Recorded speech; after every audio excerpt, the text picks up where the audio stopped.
Hey guys. In this episode, I'm going to talk about McAfee. What's going on with John McAfee? What's that bro up to? Antivirus software guy. He's the guy whose software pops up in your computer whenever you buy a new one. What is he up to? Then I go into some cryptocurrency, Bitcoin stuff later on in the podcast. So stick around. Remember, you can follow me on my website, tstuch.com, tstuch.com. Follow me on YouTube and subscribe, Taylor space Stuch, Taylor space Stuch, Stuch. Follow me on Twitter, tstuch1. Email me at tayradio1@gmail.com, tayradio1@gmail.com. Thank you. Enjoy.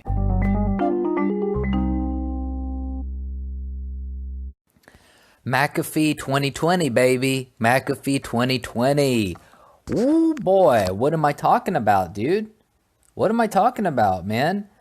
So John McAfee, the creator of the infamous antivirus software, I say infamous because though the man obviously has the intelligence to make a very successful product, ain't nobody give a shit about McAfee antivirus software. I hate it.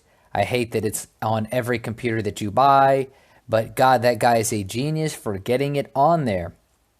So actually, McAfee had been on my mind recently because of a tweet that he made that really kind of got me going. So let me go ahead and find that tweet for you. I really liked it, and we will go from there. So, give you a little bit of background. McAfee has been on the run from authorities. He says the CIA is after him.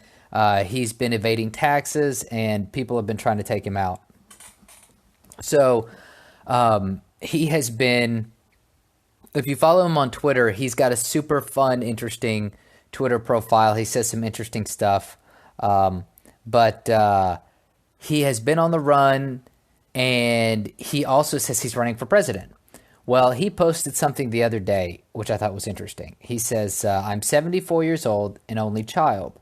I was the sole benefactor of my father's wrath and my mother's nurture.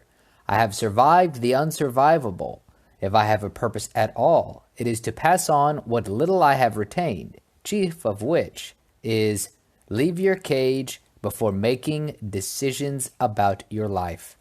Leave your cage before making decisions about your life. Man, I'll tell you what, that is, no matter if you think he's crazy or not, that is a really powerful statement. And I have been thinking a lot about the cage. So, first off, I've been talking about Peter Thiel a lot. One thing that I really loved about Peter Thiel's book, one thing that I really loved about his book was that he focuses even more so on he focuses, obviously it's all about business, but one thing he really focuses on is how the most important part of about making a successful startup is you have to be an independent thinker, and you have to not just be a critical thinker, not just be a somebody who believes in certain things, but you have to legitimately think for yourself.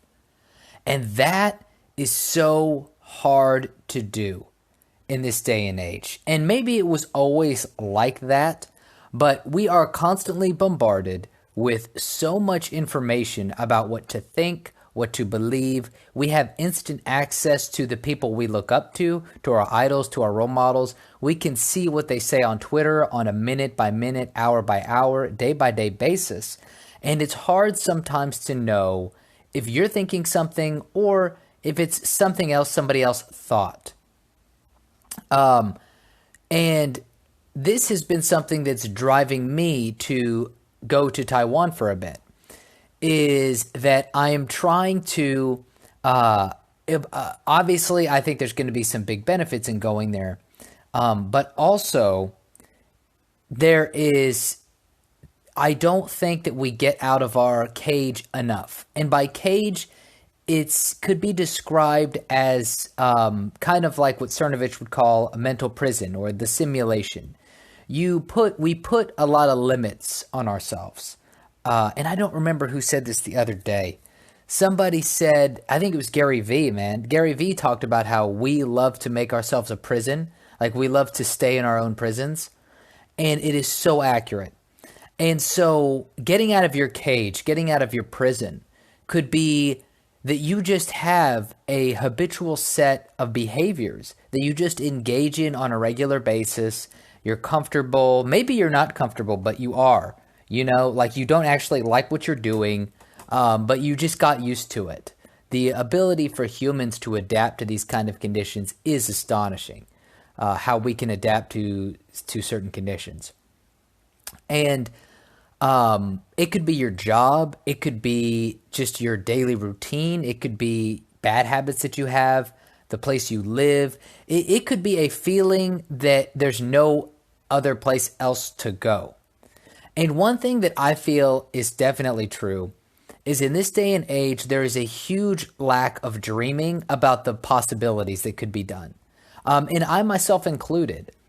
So I have been, I try to, I would like to think of myself as a special kind of person, somebody that can think outside the box, they can think critically, they can, achieve what few other people can.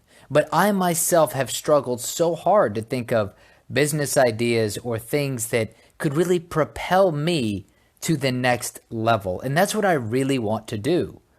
And the idea that you do something bold, get out of your cage, get out of your mental prison, and then from there, you can kind of assess where you are, where you want to be, where you want to go.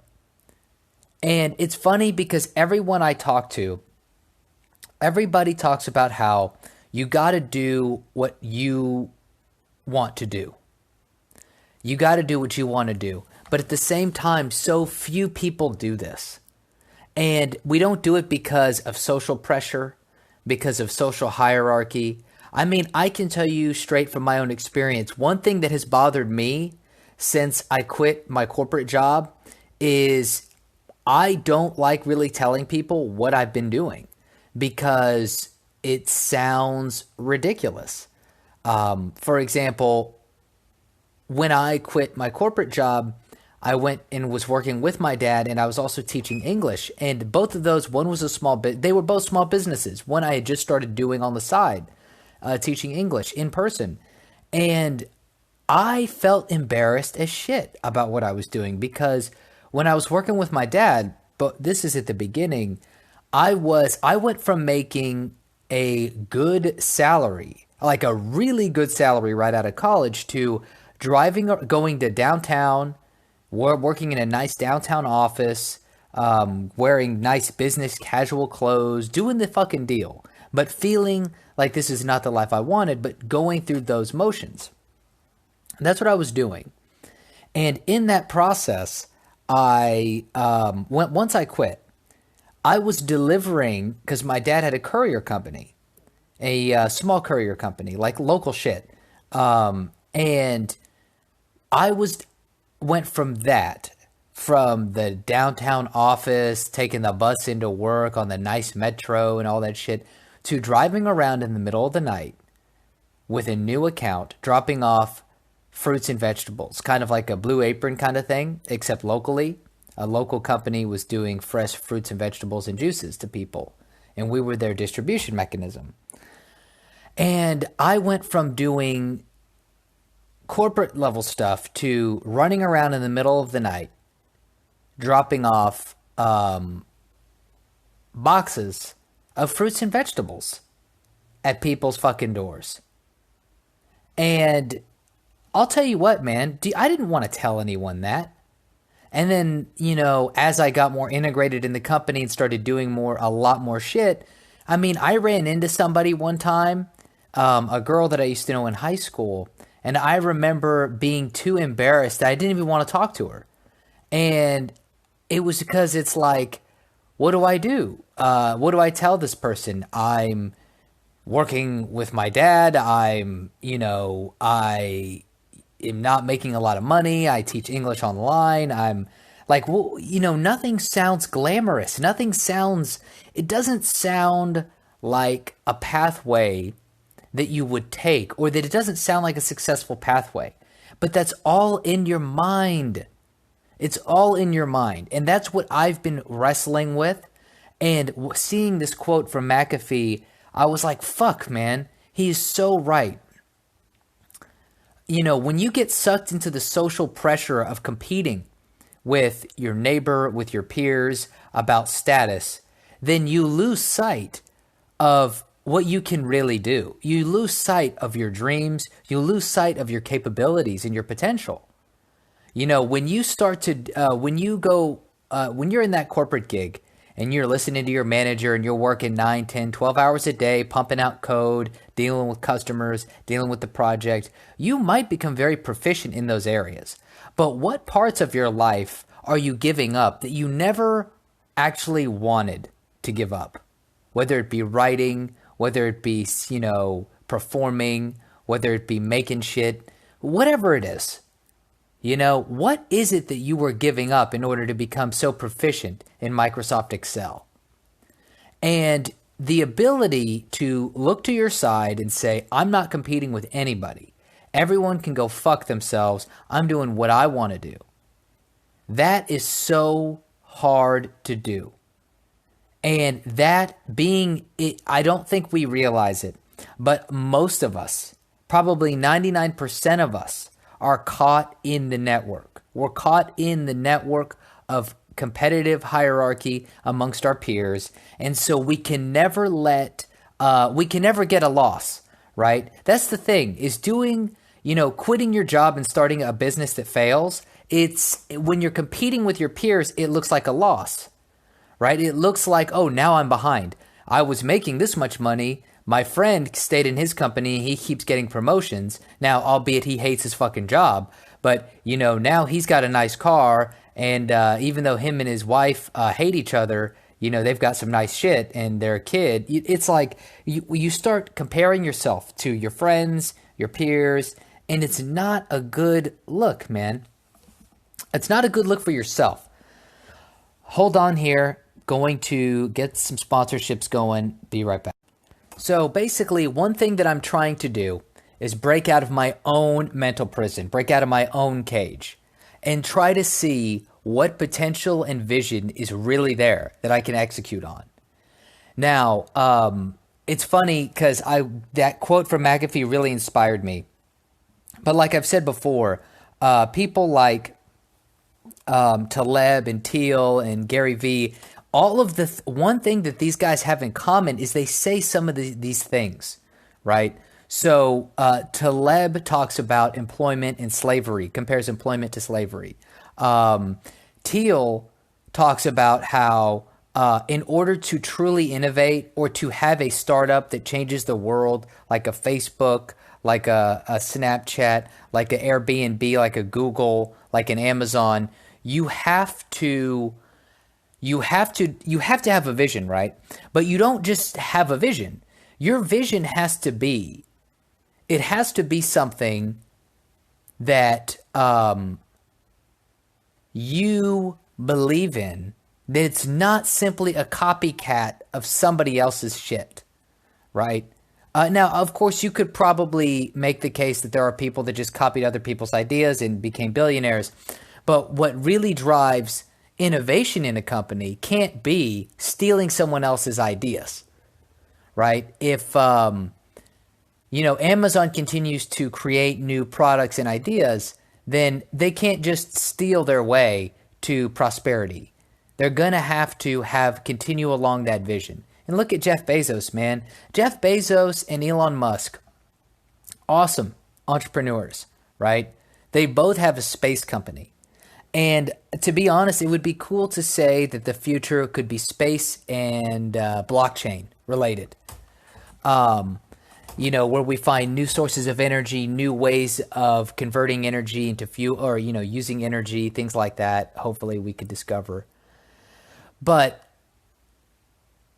that's what I feel like that's what we got to focus on. Now, let's go ahead and pivot a little bit to, that's my rant on breaking out of your cage. So break out of your cage, you fucks.